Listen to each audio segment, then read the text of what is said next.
موضوع ديال هاد الحلقه طرح بزاف ديال علامات الاستفهام. اليوم غادي نسلطوا الضوء على شعب الفايكنغ وسير الاختفاء ديالهم من التاريخ. واش بصح وصلوا للمغرب؟ واش كانت اخر معركه ليهم مع المسلمين اللي في الاندلس واللي كانوا اغلبيتهم مغاربه؟ شكون هما الفايكنغ وشنو حقيقه الاختفاء ديالهم؟ خليكم معايا نقول لكم اش كاين. بسم الله على بركه الله. الفايكنغ كانوا بحاره ومحاربين صناديد وتجار من شمال اوروبا، بالتحديد من النرويج، السويد والدنمارك اللي معروفين دابا بالدول الاسكندنافيه. عاشوا بين القرن 8 و11 ميلادي. كانوا معروفين بالبساله والشجاعه ديالهم في البر وحتى في البحر، وما كانش حتى شي حاجه تقدر توقفهم. كانوا كيتنقلوا بالسفن ديالهم والمدينه اللي بانت لهم يهجموا عليها. هاد القوم كانوا منوضين الرعاة في اوروبا. بداو بالجزر البريطانيه، انجليز، اسكتلندا، الويلز وايرلندا. اول غاره ليهم كانت عام 793 على واحد الدير سميتو لينديسفار اللي كاين في الانجليز، وهنا غيبدا العصر ديالهم. غزاو مدن كثيره وسيطروا على شمال البلاد، ودازوا لايرلندا واسسوا مدن بحال دابلين اللي كانت قاعده تجاريه ديالهم. من بعد ما خلاو فرنسا، طاليان، روسيا واوكرانيا وامريكا الشماليه وصلوا لها كاع قبل من كريستوفر كولومبوس. كانوا معروفين بطقوس غريبه واحتفالات دمويه كاين فيها اللي كيخلع بزاف، بحال القرابين البشريه اللي كانوا كيقدموا للالهه ديالهم خصوصا في المناسبات المهمه بحال الحروب وحتى في المجاعات. والضحايا مساكن اما عبيد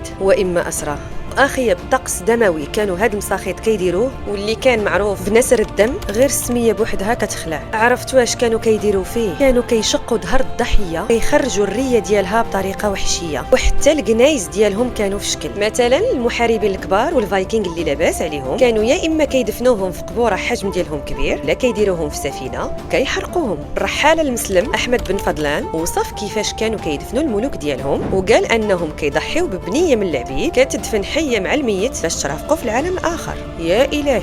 واخا انهم كانوا معروفين بالعنف والهمجيه، الا ان المراه عندهم كانت عندها حقوق نسبيا اكثر من باقي اوروبا. كانت تقدر تطلق الراجل الا كان ظالم معاها. دابا اجي نرجعوا للسؤال اللي تطرح في الاول، واش اخر معركه ليهم كان ضد المسلمين اللي في الاندلس؟ واش دخلوا للمغرب من بعد؟ قبل ما نجاوب على هذا السؤال ما تنساوش تابوناو وتفعلوا الجرس باش يوصلكم الجديد. دابا نرجعوا فين كنا. الجواب هو لا، حيت من بعد ما رونوها في اوروبا بان لهم البلان في الاندلس اللي كانت في شبه جزيره ايبيريا، واللي اليوم معروفه بإسبانيا، برتغال، أندورا وجبل طارق. بالضبط عام 844 ميلادية هبطوا بالأسطول ديالهم البحري للجنوب اللي كانت فيه تقريبا 80 سفينة. وصلوا لسواحل غاليسيا، من بعد لشبونة يهجموا عليها ونهبوا المدينة، وكملوا الإبحار ديالهم على طول الساحل الأطلسي. هجموا على قادس، من بعد دازوا لإشبيلية، دمروا بزاف ديال المعالم، نهبوا قتلوا بزاف ديال الناس لا سمح لهم. وغير وصلت الخبار امير عبد الرحمن الاوسط اللي كان حاكم الاندلس هذاك الوقت، ديك الساعه جهز الجيش ديالو بقياده الحاجب عيسى بن شهيد. نهار 11 او 17 نوفمبر 844 ميلاديه الجيش الاندلسي ندم الفايكنغ على النهار اللي فكروا يدخلوا الاندلس. الاول شبكات بيناتهم خارج اشبيليه في معركه معروفه سميتها تابلادا اللي حققوا فيها المسلمين نصر كاسح. قتلوا بزاف من هذوك المجوس، اللي حصل راه ودا حرقوا لهم السفن ديالهم، واللي بقى هربوا للسواحل الشماليه. بعد هذه الاحداث بدات الاندلس بتعزيز الدفاعات ديالها الساحليه، نات ابراج مراقبه ويجدوا اسطول بحري من داكشي باش يحمي المدن من اي هجمه في المستقبل. بحال علمهم الله ان هذوك المساخيط غادي يرجعوا ثاني. 7 سنين من موراها في عام 851 ما عرفتاش قال لهم شيطانهم عاوتاني، يمكن بغاو يردوا الاعتبار لهم وينتقموا لهذوك اللي تقتلوا في المعركه الاولى وشنوا غاره ثانيه على الاندلس. ولكن هذه المره هيهات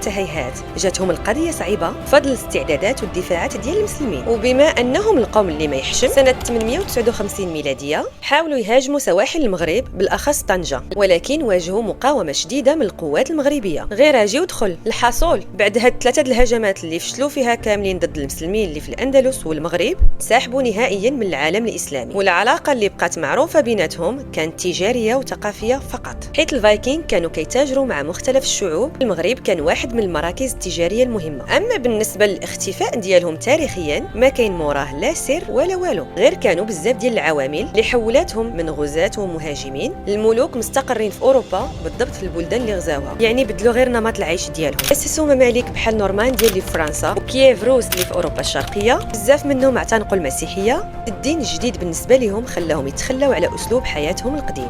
وقبل هذا الشيء كامل اخر معركه ليهم كانت في الانجليز عام 1066 ميلاديه، حتى هي خسروا فيها. صافي من تما فقدوا الهيبه ديالهم العسكريه واندمجوا في الممالك الاوروبيه. في الاخير الاختفاء ديالهم ما كانش لغز كبير، القوم تبدلت حياتهم بسبب الدين والمناخ والتجاره. التاريخ ديما كيعطينا دروس باش نفهموا العالم. هنا كيبقى واحد السؤال، واش ممكن نلقاو ادله جديده كتثبت ان البعض منهم دخلوا الاسلام؟ شاركوني الاراء ديالكم في التعليقات، ما تنساوش تبارطاجيو الفيديو لتعم الفائده. نشوفكم في الحلقه الجايه ان شاء الله. معكم فاطمه زهراء السنباطي من اصداء التاريخ. السلام عليكم.